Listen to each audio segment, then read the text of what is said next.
Alors, tout d'abord, merci à la presse d'être présente aujourd'hui. On s'est vu il y a très longtemps, il y a mardi. Effectivement, Jacques Lemonnier vous a annoncé effectivement mon arrivée à la présidence du STB. J'en suis très heureux, on a beaucoup travaillé pendant ces 48 heures. Il y avait un deuxième signe, je vous ai annoncé qu'avant vendredi, avant la fin de semaine, le coach serait arrivé. Un engagement qui a été fait, puisque le coach est à mes côtés. Donc Hervé Coudray, et puis on a François Lyon, président de l'association, qui nous fait ce plaisir d'être à cette table. Donc Hervé, effectivement, est un homme de passion. Je pense que notre contact des 48 heures nous a permis de se connaître. J'espère l'homme de la situation, mais j'en suis persuadé. Hervé, je vais laisser se présenter bien de camp. Je pense que c'est une surprise pour personne. Donc un Normand de cœur. Et surtout, Hervé a, dans ses arcs, on va dire quelque part, est sélectionnaire des U19, donc pour l'équipe de France des jeunes. Et pour nous paraît un atout essentiel, parce que vous savez que le club aujourd'hui est très orienté sur la formation des jeunes. Et pour nous, c'est un allié, effectivement, qui nous permettra effectivement d'avancer et de recruter peut-être des talents que lui côtoie au travers de cette sélection d'équipe de France. Voilà, donc je vais laisser la parole à Hervé, qui va vous en dire un peu plus, et vous expliquer effectivement ses motivations et ce qu'il attend effectivement du club et ce qu'il va apporter au club. Merci Président. Vous dire simplement que je suis flatté que le dirigeant du STB ait pensé à moi pour prendre l'équipe l'année prochaine. C'est un honneur. C'est un honneur parce que pour moi, le Havre, c'est quelque chose d'important. Ça me fait penser à ces 15 années de Pro A. Et c'est une histoire. C'est une histoire du basket. J'arrive d'une ville où l'histoire du basket existait, à Caen. Il y avait une histoire qui était bien enfouie, puisque l'équipe était depuis 16 ou 17 ans en National 2. Et il y a 5 ans, lorsque je suis arrivé, le projet, c'était de remonter en Ligue nationale de basket. On a atteint notre objectif, on s'y est maintenu. S'il y a 2 mots qui nous caractérisent, c'est plutôt homme de projet, et puis une étiquette que j'ai dans le dos qui est formateur de jeunes et donner la chance à des jeunes. Alors le projet, je crois que ma carrière d'entraîneur, si vous cherchez un petit peu, il n'y a pas 50 clubs. Ça fait environ 30 ans que je coach, mais il y a principalement 3 clubs. Je suis resté 12 ans à Rennes, en Ligue féminine. Enfin, on a fini en Ligue féminine, on était parti de National 2. Je suis resté 10 ans à Mondeville, où on a eu la chance de participer pendant 10 ans à la Coupe d'Europe et à l'Euroligue. Et puis 5 ans à Caen, où on est parti de la National 2, on est arrivé en Ligue nationale de basket, avec toujours des choses importantes qui me semblent importantes, la passion, le travail, et puis essayer de créer une dynamique, non seulement autour de l'équipe, mais autour du club tout entier. Et les contacts que j'ai gardés, que ce soit avec Rennes, avec Mondeville et avec le CBC, sont liés au fait que je ne m'intéressais pas simplement à l'équipe professionnelle, mais je pense que l'équipe professionnelle doit être capable de transmettre des valeurs à toutes ou de relayer des valeurs à tout le club, et en particulier au niveau des jeunes. Alors, c'est de toute façon quelque chose qui va dans les 2 sens, parce que si vous avez un joueur pro qui passe à un entraînement d'une équipe de jeunes, eh bien, manifestement les jeunes ont plutôt tendance à vouloir venir voir l'équipe professionnelle derrière, et ça crée du lien, ça crée des échanges qui sont de toute façon très intéressants pour qu'on avance tous ensemble, et que l'équipe professionnelle ait des résultats, c'est tout le club qui en profitera, et il y aura peut-être encore plus de licenciés quand je pense au président qui est à ma gauche. Voilà, donc plutôt quelqu'un de projet qui reste, et avec l'idée de travailler sur du long terme. Et la deuxième chose, plutôt quelqu'un qui a l'étiquette de formateur de jeunes, ou donner la chance à des jeunes, que ce soit à Rennes, que ce soit à Mondeville, ou que ce soit dernièrement à Caen. Le président faisait référence au fait que j'étais entraîneur de l'équipe de France des moins de 19 ans. eh ben, j'ai donné la chance cette année à un jeune joueur, Bastien Vautier, qui était dans l'équipe nationale, pour jouer dans l'équipe en Pro B, alors que ce n'était pas forcément prévu au départ qu'il joue autant, et il s'est retrouvé à jouer une vingtaine de minutes, et qui a permis à l'équipe de faire de bons résultats, je pense, puisqu'il a été un des éléments majeurs. Il a profité de la blessure d'un joueur étranger, et il a pris le relais, et il a pris la place de ce joueur étranger. Ce sera aussi ma volonté cette année. Je crois qu'on fera un mixte dans la composition de l'équipe, de joueurs d'expérience, pour encadrer des jeunes joueurs. Je sais que l'un des jeunes joueurs du centre de formation qui était déjà dans l'équipe, Calvin par exemple, et un des joueurs qui n'était pas loin de l'équipe nationale, non pas de celle que j'avais, mais de l'équipe U18. Il lui manquait peu de choses. L'idée, c'est d'être capable de lui faire franchir ce dernier pas qu'il n'a pas eu lors des stages qu'il a fait avec l'équipe nationale cette année. Voilà, merci de m'accueillir. Je sais qu'il y a une attente. C'est aussi ça qui vous motive. Je suis parti de Caen avec deux idées en tête. C'est que de toute façon, le basket, c'était une passion. Et que ça allait encore me motiver de changer d'air. Et puis je suis quand même normand, je vous ai dit que je n'ai pas changé beaucoup, ça va faire 16 ans que j'étais à Caen. Je n'ai pas déménagé pendant 16 ans, pour un coach professionnel c'est bien rare, parce que d'habitude vous habitez plutôt dans une caravane que dans une maison. 10 ans en Mondeville, 5 ans à Caen, je me déplace au Havre, je garde la mer proche de chez moi. C'est déjà des qualités qui me semblent, en fait, des choses qui me semblent importantes. Content d'arriver au Havre et content de retrouver un club qui a l'ambition de remonter le plus vite possible en Pro B, si le club n'est pas repêché en Pro B. Merci Hervé. Un mot également sur le centre de formation. Jean-Manuel Souza, effectivement, je vous informe, pour cette saison à venir, sera donc le directeur du centre de formation. Je me suis assuré qu'effectivement vous aviez travaillé ensemble, et je crois que les deux hommes sont d'accord pour avancer, et je crois que c'est important aujourd'hui d'avancer. Et Jean ne peut pas être présent ce matin parce qu'il était appelé, c'est des déplacements extérieurs, mais aurait été avec plaisir partager cette table, partager cette conférence de presse. Voilà, donc une continuité des valeurs des hommes, un consensus, je reprends les termes que j'ai pu effectivement évoquer lors de ma nomination mardi lors de la conférence de presse.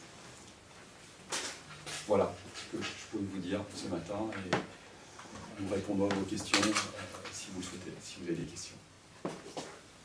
La durée du contrat? 3 ans. Voilà, ce qu'on s'est dit effectivement avec son agent, parce qu'il n'y a rien de secret, on parlait peut-être d'une clause de sortie dans 2 ans. Enfin, je pense qu'on a des valeurs, et aujourd'hui on n'attendra pas 2 ans pour se quitter si effectivement ça ne va pas. L'objectif c'est faire du long terme, et je crois qu'Hervé aujourd'hui est un homme de passion, est un homme de long terme. On a vu que ce n'était pas un homme de one shot, et donc je pense qu'effectivement il correspond tout à fait aux attentes du club. Et quel est l'objectif sur ces 3 ans sportifs? De remonter, ça c'est clair, ça c'est l'objectif qu'on s'est fixé, de rejoindre rapidement la Pro B, ça c'est une priorité. De continuer la formation des jeunes et d'amener des nouveaux talents. Je pense qu'effectivement Hervé, au travers de sa formation et de sa volonté, aujourd'hui c'est d'apporter effectivement des nouveaux jeunes, d'amener des nouveaux talents, et qui permettront effectivement une masse salariale effectivement qui est assez difficile. Hein. Je ne vous cache pas qu'effectivement on ne part pas avec une masse salariale importante, donc d'arriver à avoir des joueurs de qualité aujourd'hui avec la masse salariale qu'on va lui communiquer effectivement prochainement. Vous aviez beaucoup de propositions. Il a fallu faire un choix parmi une liste conséquente. Pas tant que ça. Et puis c'est pas tellement important en fait. J'avais envie de rebondir très vite sur un projet basket, parce que j'aime pas tourner en rond. J'aurais pu aussi faire, comme plusieurs coachs, attendre une proposition. J'aurais pu dire je veux absolument rester en Pro B et puis je vais attendre. C'était pas ma philosophie, c'était pas ma volonté. J'ai eu quelques contacts. Je trouvais que la proposition du Havre très rapidement était celle qui me semblait la plus intéressante. Et puis Et puis les contacts que j'ai eus avec le président ou M. Gambier précédemment m'ont fait penser que je pouvais m'insérer dans ce mode de fonctionnement du club, dans cette logique du club, dans cette volonté de travailler avec des jeunes, tout en ayant des objectifs élevés. Parce qu'en fait, les premiers contacts ont été établis avec l'ancien président.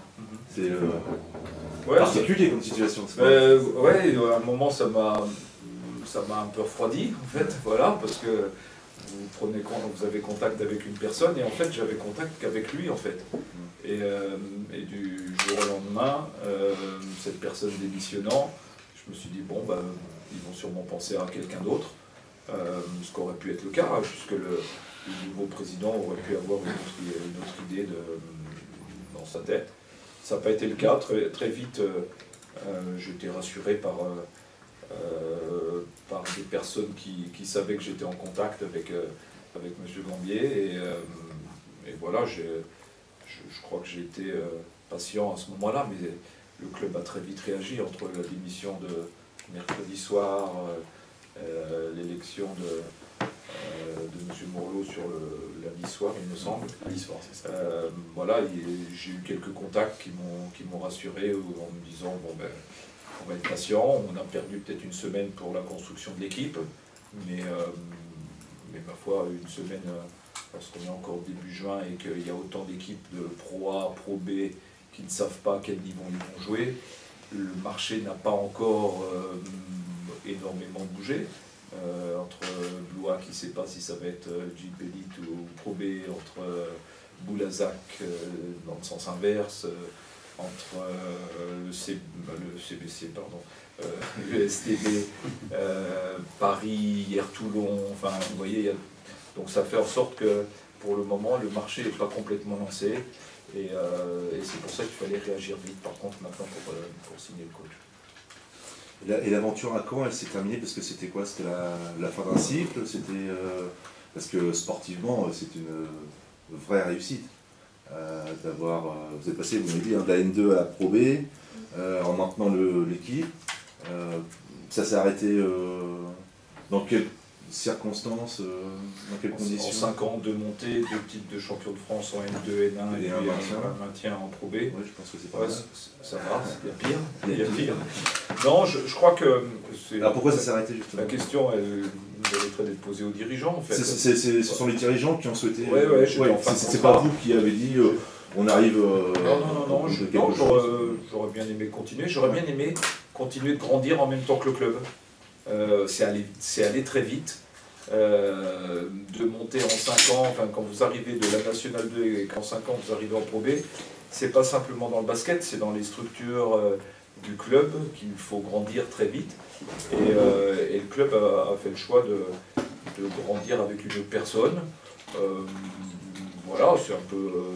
moi je le regrette un peu, mais on sait en tant qu'entraîneur qu'on est là pour accompagner un projet et que tôt ou tard, de toute façon, ça va s'arrêter. Il faut s'appeler Greg Popovich aux Spurs pour que ça dure plus de 20 ans. Il faut s'appeler Arsène Wenger pour que ça continue à Arsenal ou Ferguson à Manchester. Donc en basket, c'est pas très fréquent.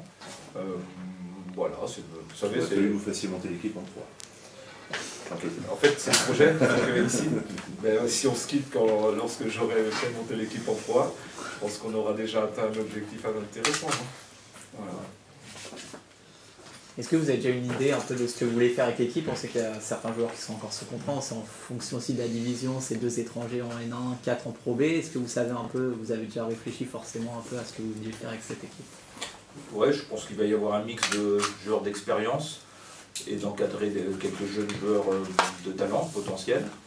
Je pense qu'on va s'orienter rapidement vers le recrutement de la structure française, on va dire, ce qui va nous permettre de travailler autour des Français et puis après compléter avec les joueurs étrangers et surtout ça va nous permettre de savoir si on jouera en National 1, ce qui à mon avis est la plus forte probabilité. de manière à construire cette équipe-là, les Français d'abord en place et puis les joueurs étrangers dans un second temps. Les joueurs sous contrat, vous n'avez pas encore échangé avec eux, j'imagine, les Rudy Combine. Ah si, vous avez déjà échangé avec eux. Ouais, j'ai déjà commencé. J'ai déjà eu quelques-uns au téléphone et puis je vais en rencontrer en fin de matinée cet après-midi 2-3 autres. La plupart, certains vous disent qu'ils sont prêts à rester ou la plupart ont quand même des envies d'ailleurs? Celui avec qui j'ai échangé par téléphone m'a dit que il était tout à fait disposé à rester. Voilà, il ne sort pas d'une grosse saison, mais c'est quelqu'un qui a des valeurs, qui me semble intéressant dans l'encadrement d'une équipe de jeunes joueurs. Voilà, c'est en plus quelqu'un que je connais, enfin plus que je parle de Nick, voilà.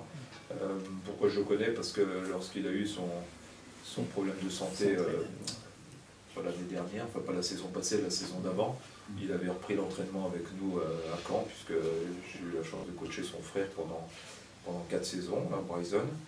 Et puis c'est une famille que je connais, parce que son père a été joueur à Saint-Brieuc et j'ai à un moment été coach de Saint-Brieuc aussi. Et au niveau du staff, votre assistant, est-ce que ce sera Steve Essard? Est-ce que ce sera... C'est pas encore du tout défini. C'est pas défini. C'est quoi les possibilités? Pardon? Quelles sont les possibilités en gros? C'est que ce soit lui, vous savez, depuis que vous avez sorti l'article que j'étais proche du Havre, ne vous embêtez pas, j'ai eu quelques personnes qui sont proposées. Donc non, ça y est. En fait, quand vous arrivez dans un projet comme celui-là, il faut aussi être capable de venir travailler en confiance avec quelqu'un qui connaît un peu votre philosophie. Donc ça peut être intéressant. Ou quelqu'un qui peut vous apporter quelque chose de plus, que vous n'avez pas forcément dans votre sac à dos, de manière à être complémentaire et gagner le plus de temps possible. Est-ce que vous avez une philosophie de jeu? Quelle empreinte vous avez envie de donner à votre future équipe?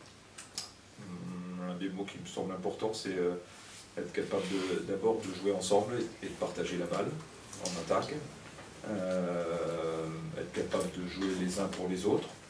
Ça veut dire au niveau défensif, être capable de faire les efforts les uns pour les autres. Que moi je fasse le travail individuellement, mais que je sache que si je prends des risques, ils sont partagés par les autres. Voilà, et puis c'est de faire en sorte d'être capable d'utiliser le potentiel de chaque joueur.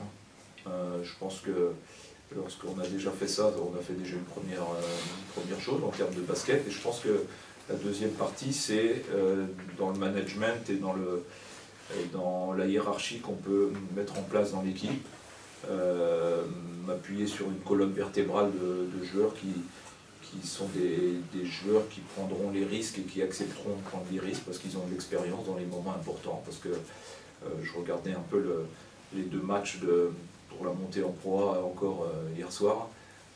Je crois que l'équipe de Roanne doit regretter sur 2 matchs perdus pour la montée en Pro A dans le Money Time. Voilà, c'est des choses importantes qu'il va falloir avoir dans la structuration de l'équipe. Alors, est-ce que je vous en ai donné assez pour écrire quelque chose sur ma philosophie de jeu? Je n'ai pas envie de le développer maintenant pour que tout le monde sache un petit peu comment on va jouer le Havre l'année prochaine aussi. Peut-être simplement un mot sur la N1, parce que finalement vous l'avez côtoyé avec Caen, mais c'est vrai qu'ici au Havre on ne connaît pas ce championnat de N1, ça ressemble à quoi? Mais rassurez-vous, en fait personne ne la connaît la N1. La N1 de l'année prochaine. La nouvelle N1. Ben oui, puisque là maintenant on va se retrouver sur une compétition où il va y avoir 2 poules de 14 qui va obliger d'être... vous voyez par exemple quand on est monté avec Caen, on a fait un début de saison qui était plutôt moyen, et puis on a été très fort de janvier à mars ou avril, puisqu'on avait gagné 13 matchs à suivre, 13 ou 14, 13 je crois, et ce qui nous a permis de monter. L'année prochaine, le mode de fonctionnement de ce championnat ne permettra pas d'avoir trop de temps faible.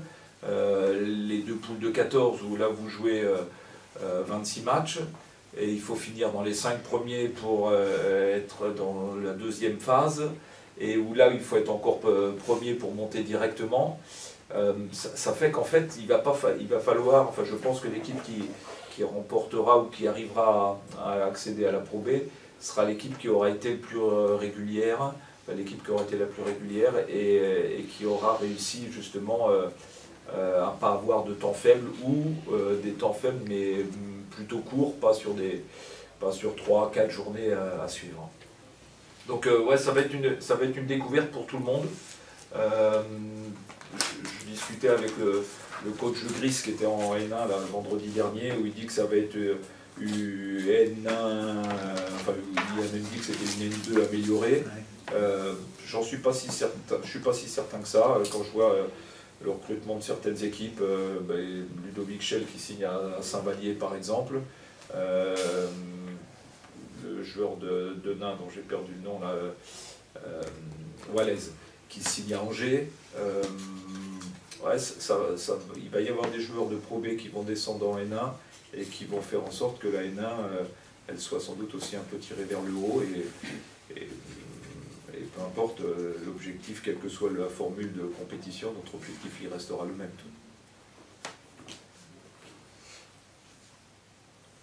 Est-ce que vous pouvez nous dire un mot du budget pour l'année prochaine? Est-ce qu'on parle de montée, mais est-ce que vous aurez les moyens de construire une équipe compétitive pour jouer les premiers rôles? On a fait une première, je dirais, étude, mais je ne souhaite pas dévoiler encore aujourd'hui parce qu'elle doit être encore finalisée. Et je vous propose effectivement d'en discuter dans les prochaines semaines quand on se reverra. Je vous ai proposé de se revoir et d'en discuter. Là, on aura un peu plus d'éléments parce que le directoire ne s'est pas encore assez réuni. Hein, je vous rappelle, mardi, on est vendredi. Donc laissez-moi un petit peu de temps. Mais on dévoilera effectivement ça rapidement et c'est une histoire de quelques jours. Tout en sachant que le budget ne fait pas tout. Enfin, si vous regardez le championnat de Pro B cette année, les deux gros budgets, Orléans et non, c'était pour Orléans et Nancy. Orléans et Nancy avaient les deux plus gros budgets et en fait on s'aperçoit que c'est Fos qui monte et Blois qui monte.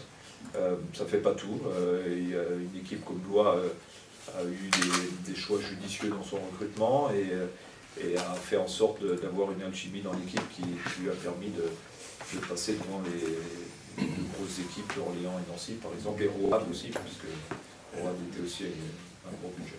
Et la Zelle au Rouen, par exemple, si on regarde Rouen et Strasbourg.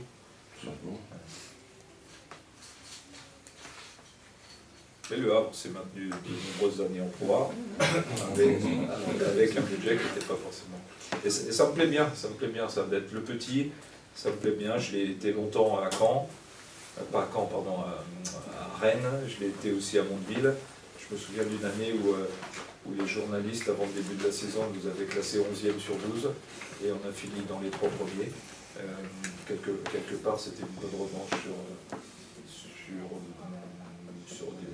ce que les gens pouvaient voir de nous avant le début du championnat. La reprise de l'entraînement, prévu pour quand? Je pense parce que ça va surtout dépendre à quel niveau on joue, parce que vous ne commencez pas à la même période. Si vous commencez en National 1, ça va être le 23 ou 23 septembre, je crois, 24 septembre.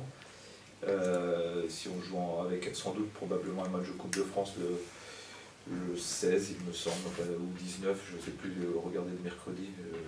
Voilà, et puis donc ça veut dire qu'on va commencer sur la première quinzaine d'août, on va dire entre le 10 et le 15 août. Il faut que j'affine ça un petit peu, parce que j'ai pas encore eu le calendrier de N1. Et vous serez fixé quand, pardon, sur cette histoire d'empêchage possible en Pro B? Avant la fin du mois, je pense que... Avant la fin du mois de juin? Oui, tout à fait. Il y a une réunion, je crois, qui se tient avec le président, avec Paris Basket, je crois, le 22 juin prochain. Je crois qu'à l'issue de cette réunion du 22 juin, on devrait être fixé, a priori, sur l'issue du ST.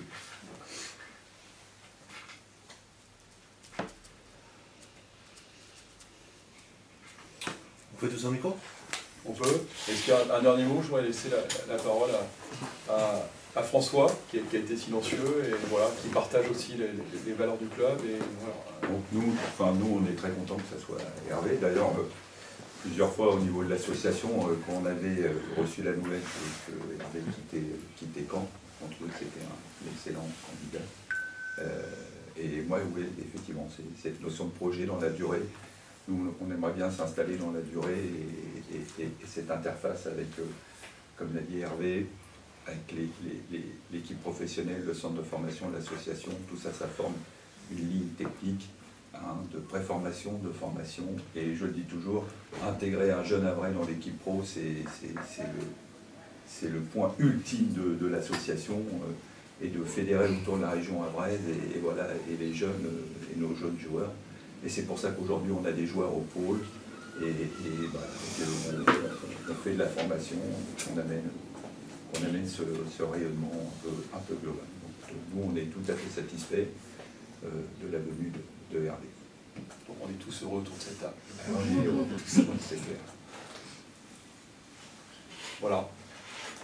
Merci à vous. Et Merci.